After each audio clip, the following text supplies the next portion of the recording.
주말에도 인사를 드리고 있는 크립토 마토. 어제 약간의 상승이 나오나 싶었는데 결국 제자리로 돌아오고만 비트코인과 알트코인들. 답답한 마음이 들지만은 그래도 나온 정보들은 한번 알아봐야 되겠죠. 여전히 긍정적인 소식들이 많이 나와 있습니다. 하나둘씩 살펴보기 전에 공지사항이 있습니다. 제가 예전부터 한번 해보고 싶었던 컨텐츠인데 시청자 여러분들의 투자 사연 및 고민 상담을 기다립니다. 이름하여 사연 읽어주는 토마토. 사연을 보내주신다면 제가 성심성의껏 영상에서 공유 및 도움될 수 있는 부분들에 대해서는 도움을 드리도록 하겠습니다. 이메일 주소는 밑에 남겨놓도록 하겠습니다. 우여곡절 많은 세상 투자 사연들 기다려 보도록 하겠고요. 자, 다음으로 오늘 첫 번째 소식입니다.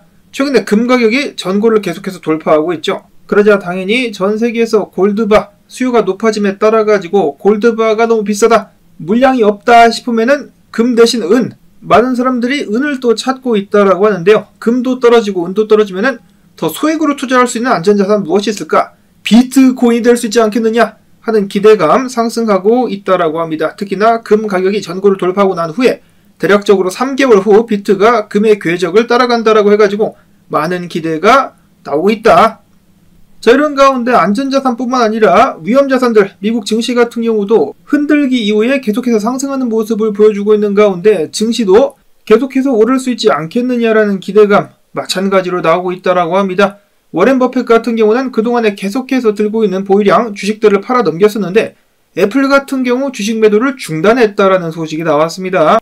물론 뱅크 오브 아메리카나 시티그룹 같은 경우는 계속해서 매도를 진행하고 있지만은 다른 주식들, 은행이 아닌 다른 주식들을 새롭게 매입을 하는 모습을 보이기도 했었는데요. 작년 4분기에 방송 서비스 업체 시리우스 XM, 에너지 업체 옥시덴털 페트롤리움, 그 다음에는 코로나 맥주로 유명한 콘스텔레이션 브랜드 지분도 신규로 매입한 것으로 나타났습니다. 무작정 파는 것이 아니라 슬슬 매수를 들어가고 있는 워렌 버핏, 그리고 미국 은행주는 던지고 있지만은 브라질의 친암호화폐 은행인 뉴뱅크 지분은 계속해서 늘려가고 있죠. 자, 이런 식으로다가 살살살살 다시 시장에 진입을 하려고 하고 있는 워렌 버핏. 조만간에 추가적인 투자가 나올 수 있을지 주목이 되는 가운데 인간 쓰레기이기는 하지만은 그래도 투자는 잘한다는 조지 소로스 역시 최근에 미국 주식들 IWM, SPY, LQD 등등을 매입하는 모습을 보이기도 했었습니다. 조지 소로스 역시 트럼프 정권 아래서 미국 증시가 더욱더 상승하게 될 것이다라고 예측하고 있는 것이 아니겠느냐라고 매체는 풀이하기도 했었는데요. 자, 그렇게 된다라면은 금, 은 뿐만 아니라 미국 증시를 비롯한 당연히 암호화폐까지 모든 자산들이 상승하는 그러한 그림을 다시 한번 그릴 수 있지 않을까? 희망 회로를 안 돌릴래야 안 돌릴 수가 없는 그런 상황이 이어지고 있습니다. 자, 그런가 하면은 백악관 암호화폐 차례 수장 데이비드 sak스는 조만간에 암호화폐 관련해가지고 중대 발표를 할 것이다라고 이야기를 했는데요.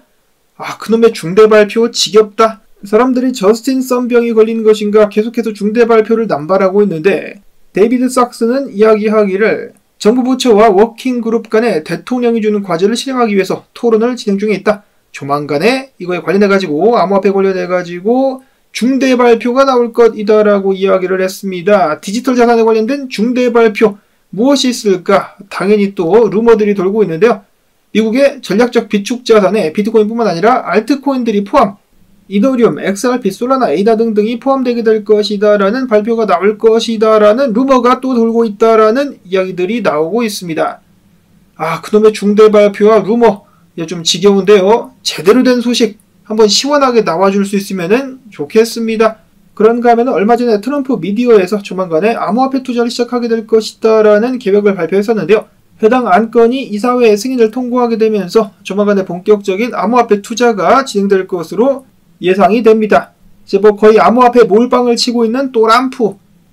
자, 그 다음으로는 SEC가 얼마 전에 엄청난 수익 실적을 보고한 코인베이스와의 소송을 중단할 기미가 보인다라고 월스트리트 저널 측에서 밝혔습니다. 호재죠. SEC가 암호화폐 업계를 대표하는 코인베이스와의 전쟁을 중단한다. 당연히 좋은 소식이라고 볼 수가 있겠으며 코인베이스의 CEO 같은 경우는 2030년도까지 전세계 글로벌 GDP의 10%를 암호화폐 인프라 및 토큰화가 차지하게 될 것이다라는 예상을 내놨습니다. 된다라면 토큰화된 가치가 10조 달러에 달한다라는 분석이 나오고 있는데요. 당연한 이야기겠지만은 암호화폐 시장이 계속해서 성장하게 될 것이다라는데 강한 믿음을 가지고 있었습니다.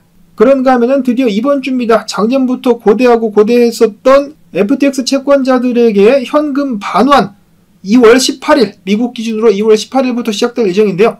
자금들이 다시 한번 암호화폐 시장으로 밀려들면서 유동성 폭발, 상승을 한번 기대해본다라고 닥터 프라핏 분석가 개인적인 기대감을 나타냈습니다.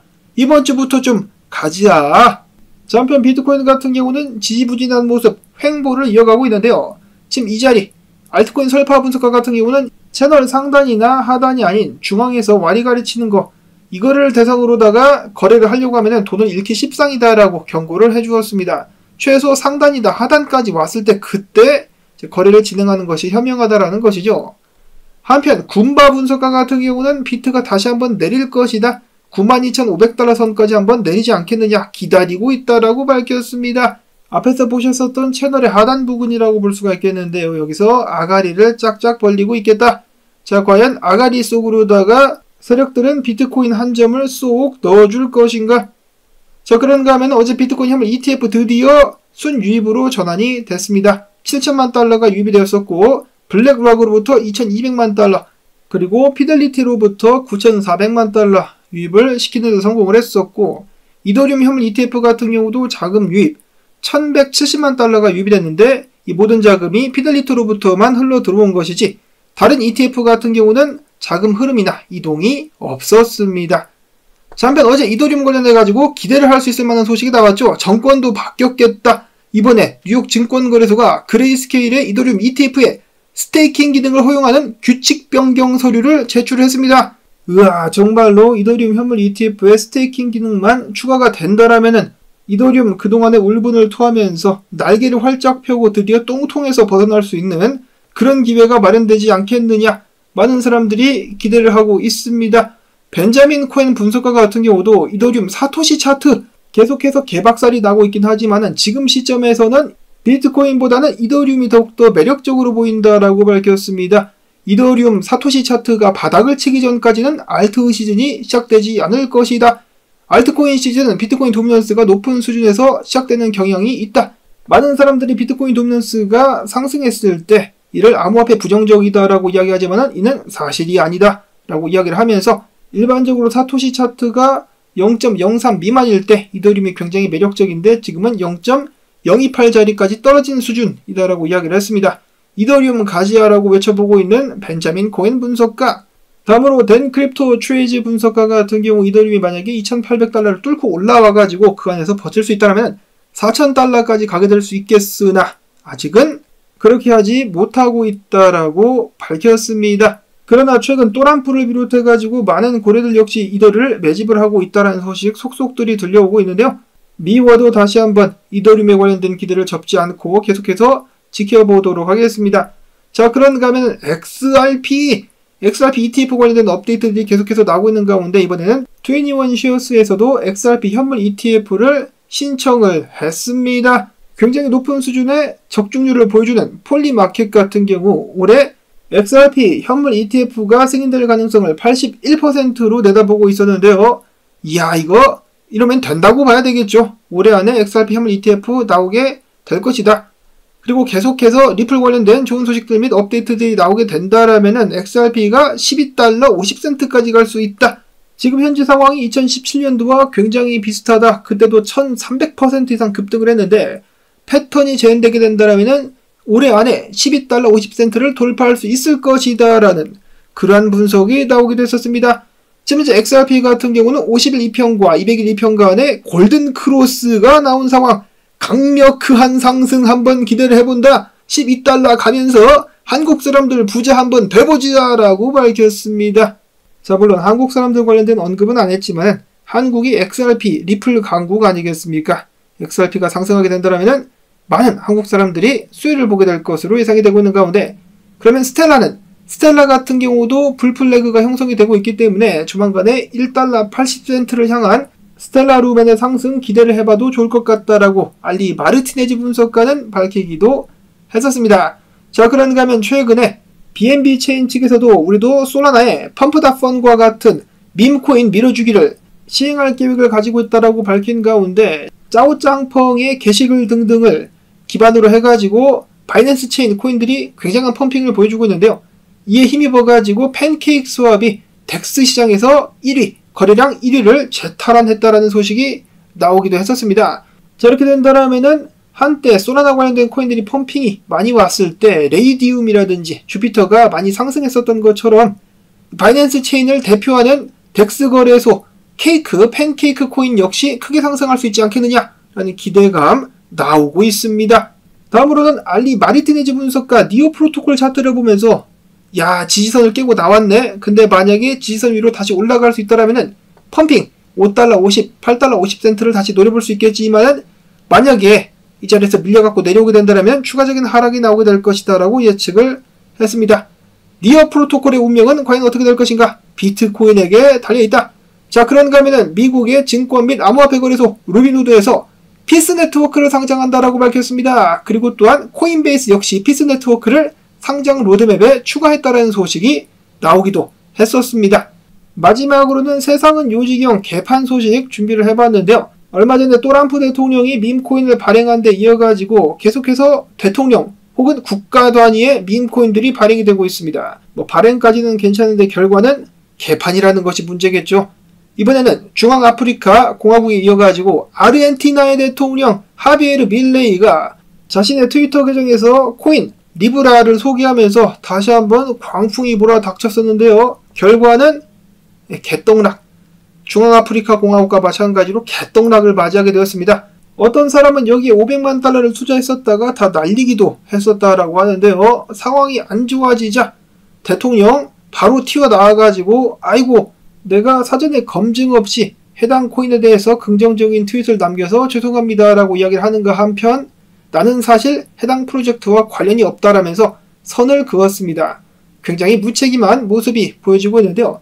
자, 그러자 저스틴선 갑자기 또 튀어나와가지고 아가리를 화려하게 놀리기 시작합니다.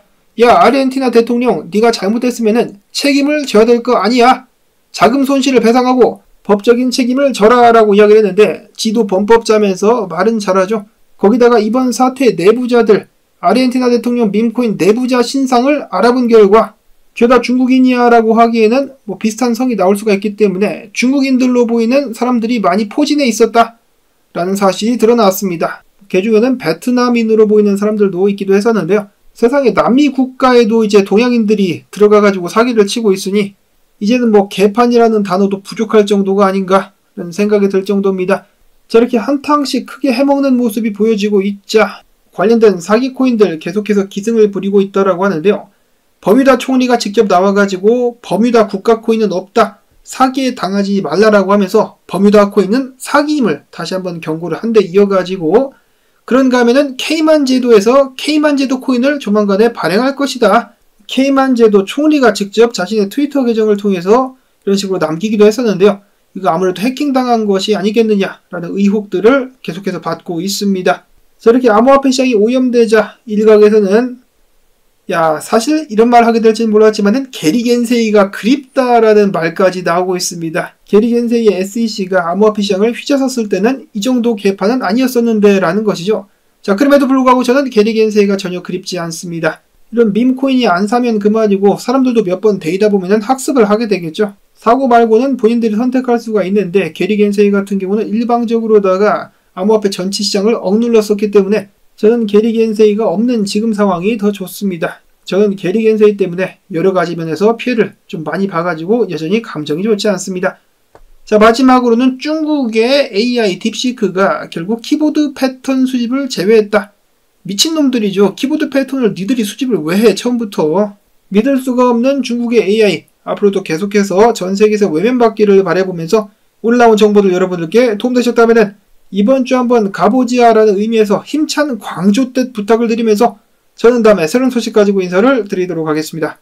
안녕히 계십시오.